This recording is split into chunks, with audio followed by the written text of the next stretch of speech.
আমি গতকালকে থানায় যাওয়ার পরে তারা আমাকে বললেন যে এই কেসটা এখানে না করে এটা আপনারা কোর্টে করেন। আমি বললাম যে উনি তো 300 ফিটের, ওনার তো খিলক্ষেত টানা পড়ে, আমি কোর্টে কেন যাব? আমি কোর্টে কেন যাব ভাই?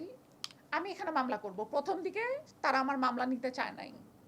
আমি তখন তাকে বলছি যে আপনি যদি আমার মামলা না নেন, আমি এখান থেকে সরাসরি প্রাইম মিনিস্টারের কাছে চলে যাব, প্রাইম মিনিস্টারের বাসার সামনে যেয়ে শুয়ে থাকবো। আমার মামলা কি নেওয়া হবে নাকি নেওয়া হবে না। তারপরে অনেক জোরাজুরির পরে তারা আমার মামলা নিছে, কিন্তু এখন পর্যন্ত সেই আসামিকে তারা ধরে নাই এবং তারা কিচ্ছু করে নাই। আমার কথা হইল সব বাদ, সব বাদ। আমি নায়িকা, আমি মডেল, জেবা টাকিয়া, সব বাদ। I am a girl. আমি এই বাংলাদেশে কর দেই, পানি খাওয়ার জন্য কর দেই, ছোট ছোট বাচ্চাদের রেপ হচ্ছে। আমি এই দেশকে সার্ভ করি, আমি আপনাদেরকে এন্টারটেইন করি। আমাদেরকে ছাড়া আপনারা সিনেমা দেখতে পারতেন না। এই মেয়ে দুইটা যেখানে আসছে আপনাদের বিশ্বাসই আসছে।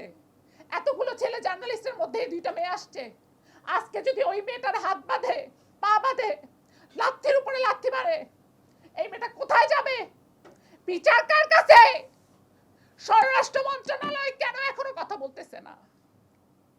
স্বরাষ্ট্র মন্ত্রণালয় কেন এখনো কথা বলতেছে না? মাননীয় প্রধানমন্ত্রীকে বলতে চাই, আপনার মেয়ে তো আমার বয়সের, একবার আপনি জাইমা রহমানকে আমার জায়গায় চিন্তা করে দেখেন। I am a girl.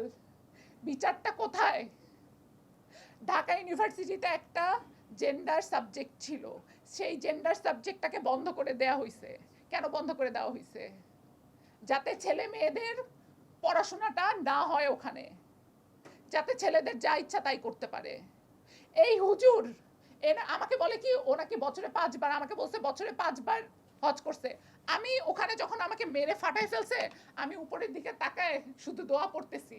আমি দোয়া পড়তেছি হাসবুনাল্লাহ ওয়া নি'মাল ওয়াকিল। সে আমাকে বলে কি না, কি তোর এই দোয়া আল্লাহ শুনবে না, আমি বছরে 5 বার হজ করি।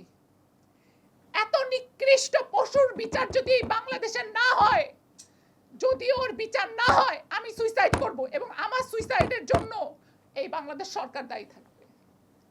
এই পশুর যদি বিচার না হয়, আপনারা বুঝতেছেন আমি উপর থেকে নিচে লাফ দিছি, আমার শরীরের জখমগুলো দেখছেন। আপনাদের মেয়ে সাংবাদিকদেরকে পাঠান, আমি দেখাবো। আপনাদের মেয়ে সাংবাদিকদেরকে আমার সাথে দেন, আমি দেখাবো।